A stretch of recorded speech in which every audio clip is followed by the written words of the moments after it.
Hi everyone, Diane here. Welcome to my studio. Today we're going to look at the Kuretake Art Nouveau set again with new eyes, and we're going to be doing some reverse colouring, only we're not going to be doing the reverse bit, we're going to be doing the starter point bit. Anyway, so put that on the shelf for a minute while we take a look at these paints. I'm doing an unboxing. This is a brand new set of Kuretake Gansai Tambi Art Nouveau paints, and I think that's upside down. That's the trouble with Japanese, isn't it? We can't read what it says, but I'm going to assume this what it says here. Isn't this lovely? Very stylish. The Japanese are very, very sophisticated in their styling, whatever it happens to be, whether it's tiny little crocheted toys or these paints. Everything has a certain something about it, doesn't it? Anyway, the good thing about this set, this brand new set here, the good thing about these colours, as I said before when we looked at it the first time, which is about a year ago now or maybe more, how harmonious they all are. All these colours go together, and you can pick, like for example, a row of these paints or a square like this, those four for example. I don't know whether they did this on purpose, but it's sort of jumps out a mile to me.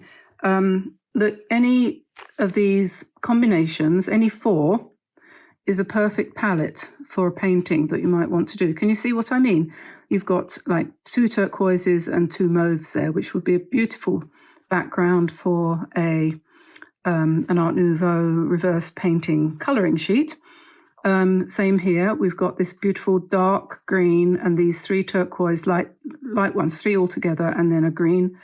And up here we've got some quite striking, what look like colours that don't necessarily go together, but you'll be surprised because once they're diluted and you get them down on the paper, they will. All of these, guaranteed. Anyone, this one and this one, that one and that one, any of them, they all go together. The only one that stands out is the red, and I think they put that in there for luck because, you know, red is lucky colour in the Oriental, Oriental culture, that's the word.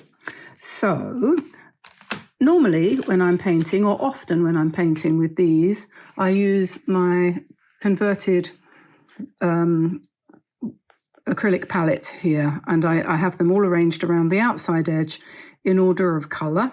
But you can see that that gives you a completely different starting point from this.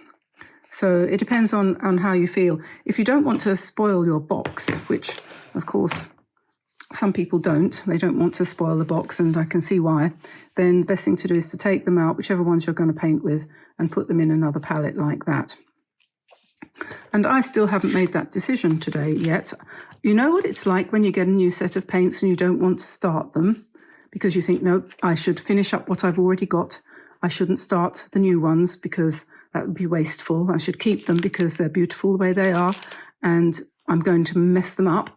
And then you look at your old set, this one here, and you think, there's plenty of green. I've got loads of greens. I've got loads of pinks. I don't need to start a new set. So the new one sits in the cupboard, and you get older, and it gets older, and eventually, well, we all know what happens. Somebody inherits it. Anyway, so what shall I do? Shall I start this one today, or shall I carry on with my... this is the Puritan, you know, this is the kind of, Protestant work ethic. Use it all up. Don't waste anything. Make sure it's all gone before you go to the next one. Oh dear.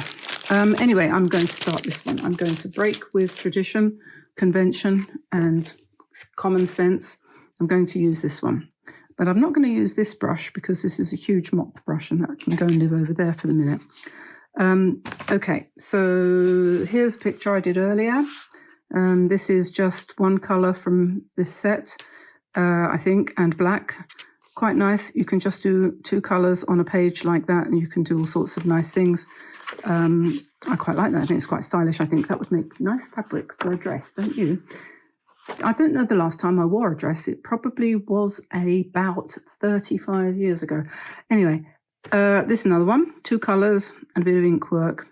Always comes out quite well. You can't really go far wrong with that, can you? Oh yes, I was practicing sheep the other day too in here. This is the Acrylic Markers. I know they're not very good. You don't need to tell me that they are, because I know they're not, but they're a starting point. And if you are a patron and you are on our higher tier, the 150k tier, that doesn't mean to say you get to pay 150k, by the way. That just means that that's where we're at with our subscriber number, and it's a celebration of having got to that point. So we've offered it for $12 a month, the membership of that new tier, and you will be getting a long, extended, exclusive video once a month from me. That will be tomorrow, and featuring heavily in there are some sheep as well as other things. So that is something to look forward to tomorrow. And then 2 weeks later, at the end of the month, we're going to be doing another exclusive video for you, which will be something else, which I haven't decided on yet. But so that's just for Patreon members. Okay, so introduction over. Let's get on with some painting. Reverse colouring book pages.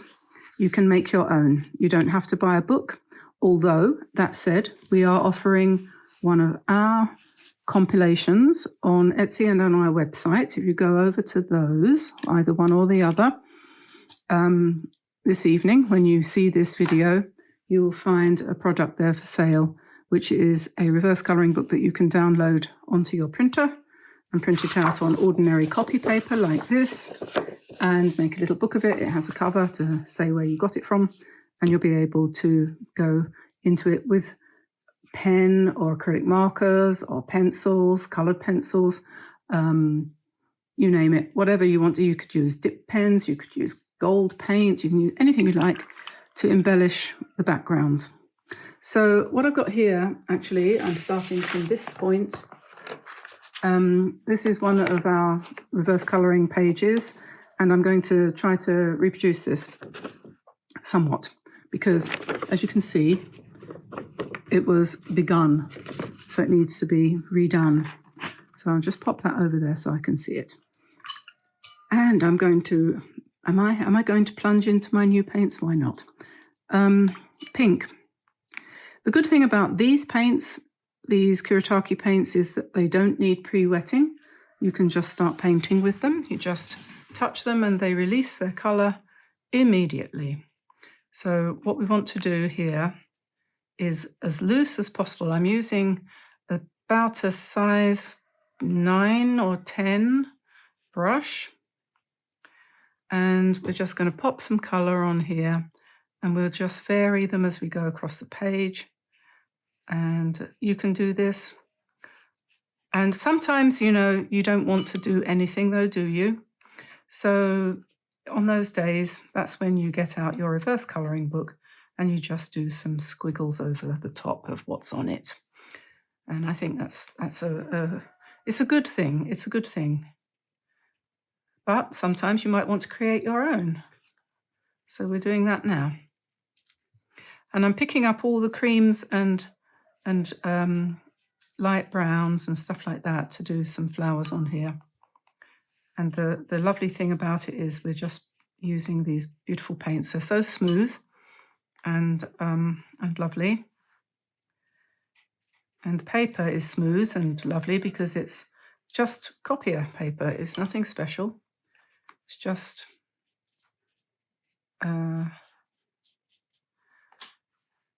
out of the drawer. You know, I think I said this before in the older video. We don't do any photocopying much these days for letters and things like that, do we? So we've probably all got loads and loads of unused, lonely, neglected copy paper lying in a drawer somewhere. Very sad. Okay, I forgot what I was doing here. I'm doing buds. Things like that, buds, yes. And up here we want some little flowers, some more little flowers. You can do them any colour you like. You can mix the colours. The colours all blend together nicely.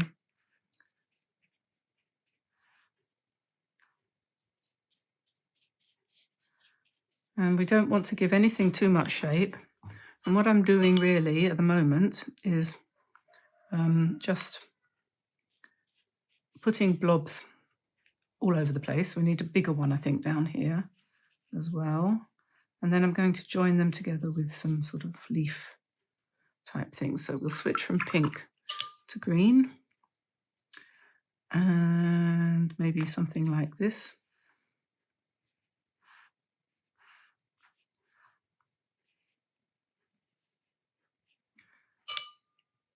I don't know what colour that is. Oh, that's a nice dark green, isn't it?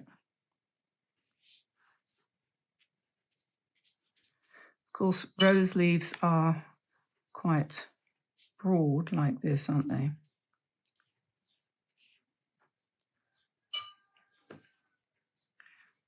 We can sort of let the colours mix on the paper. You don't need to mix them in a palette. You don't have to, you can do.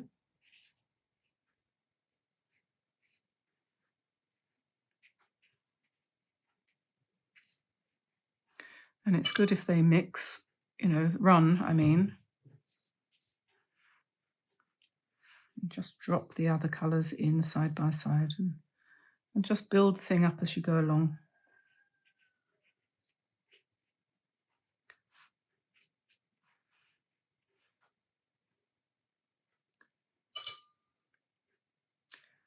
There's some more up top here.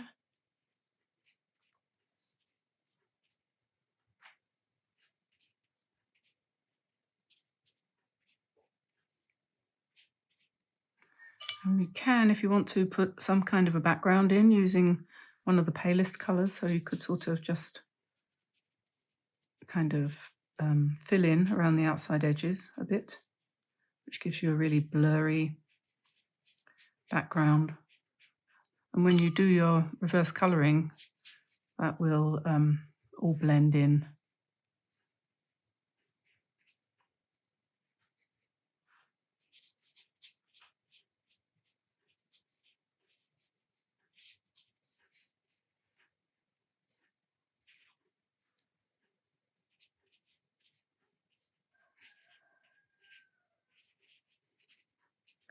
You could kind of think of it as being somewhat abstract.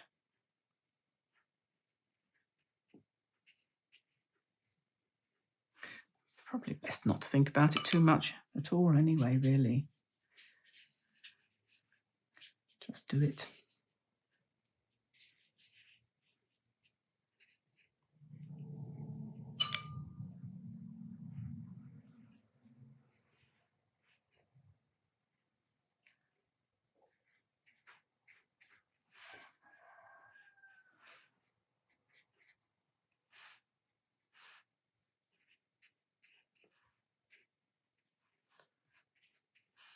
The paint really flows a lot on this paper. It doesn't soak in at all, really, which I think is nice.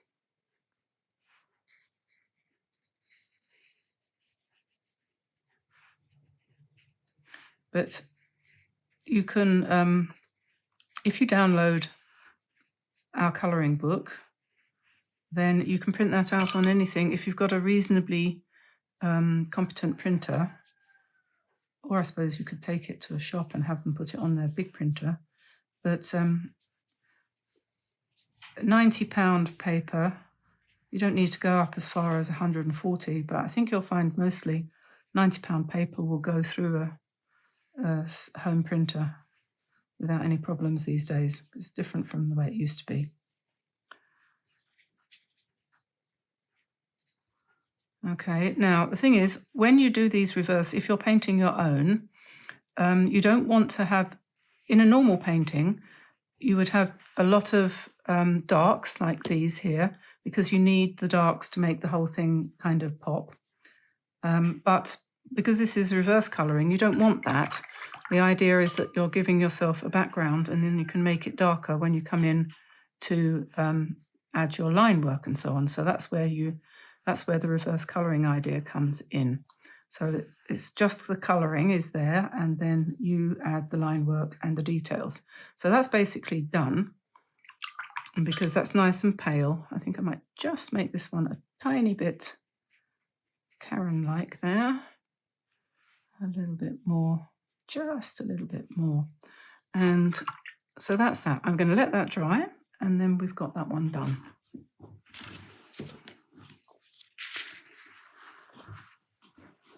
always the best thing to do when you're doing this kind of thing is not to think about it too much. Try to think of something completely irrelevant and think about that, and then the painting will just do itself. That's the idea. It's getting warmer in here.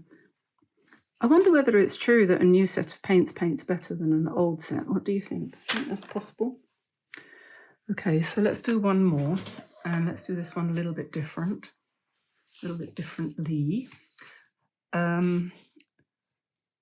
Let us switch to the old set of paints and test out that theory. And make sure that I've got my paper and paints visible. And I'm going to switch to a bigger brush, a nice big fat one. This is a size 14. And we're going to do some really big roses on this one. Yeah, so let's start here. The bigger the brush, the bigger the rose. That is an inevitable fact. It is well known, said Mama Ramot's way. You can tell what I'm reading at the moment. Actually, I'm reading 2 or 3 different books at the same time right now.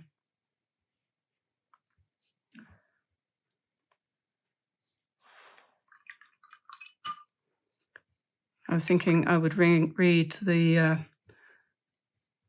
Lion, the Witch and the Wardrobe again, not the first one, but the last one. C.S. Lewis, you know, he's very fashionable at the moment.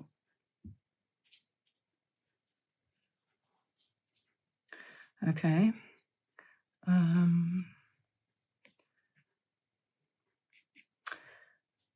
Let's have some light green.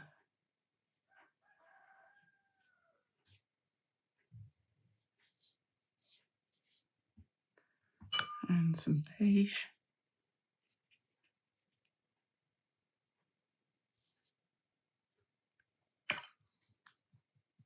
And we need another rose here, don't we? Let's do a pinky beige one like this. If you use a really big brush and you paint them really loose like that, they come out looking quite rosy.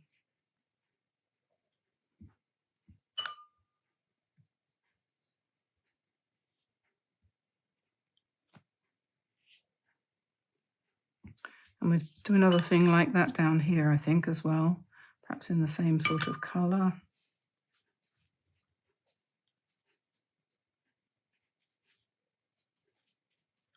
And then that green for the stems.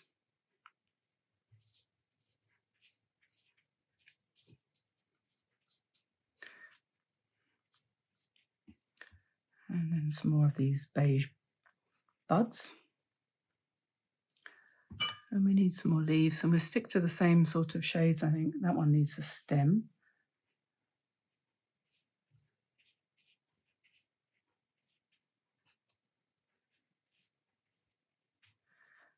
I do hope you give this a try, all of you, because painting on this kind of paper is a completely different experience.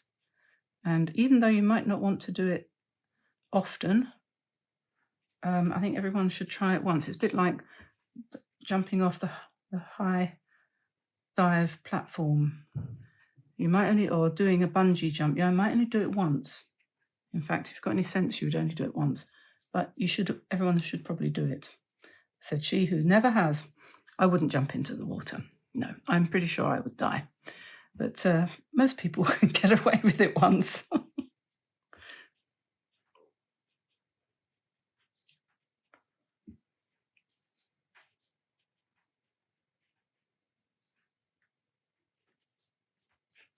Okay, so I'm keeping this nice and soft because, as I said, you don't want too many details. If you have too many details, then you lose the ability to embroider it. It's too fancy, you know, you don't want that. So we keep it light. And I'm not going to do a background on this one, unlike the other one. The other one had a background. This one hasn't, because the flowers are so much bigger, they don't really need it. But we've got plenty of leaves for you to work your magic on, okay? So that's that one. That didn't take very long, did it? That's good. And this brush I really like, and you feel a bit more relaxed with your old set of paints, you know. You're not quite so sort of, I don't want to mess it up. Put that over there. And since I'm on a roll, I'll do one more, perhaps with the same brush. And let's do something slightly different colours. Let's go, I tell you what, let's start with grey. I don't know why not. Why shouldn't we?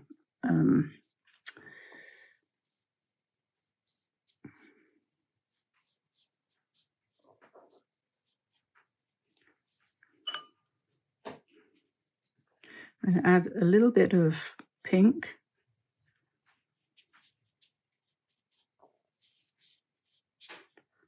You can see I'm kind of doing that sort of, what do you call it, that sort of C-shape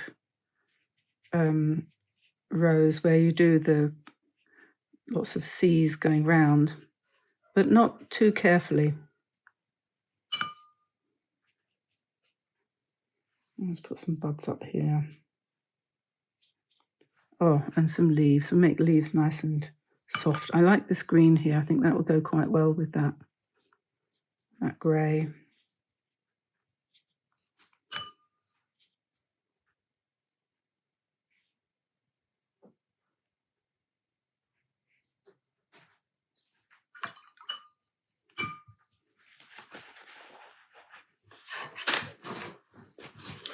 It's a bit too dark. We'll just lift that out a bit.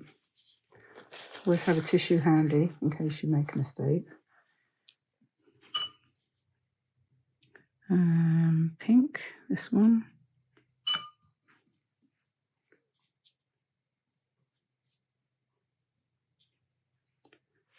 And have another greyish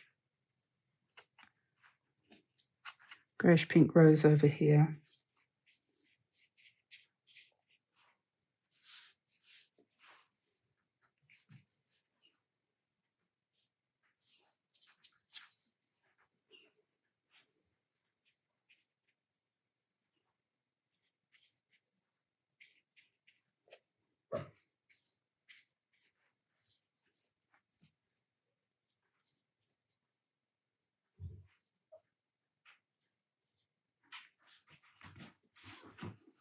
And let's put another one coming out here.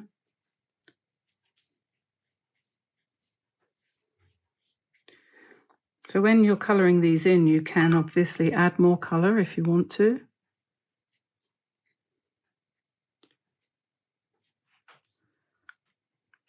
Or all you need to do if you don't want to do that is just to draw lines.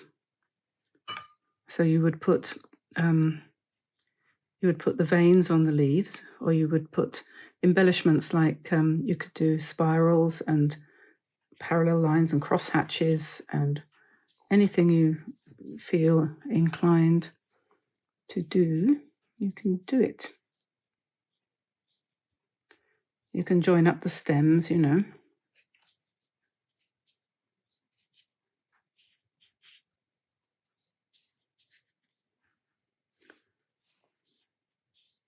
Make more detail.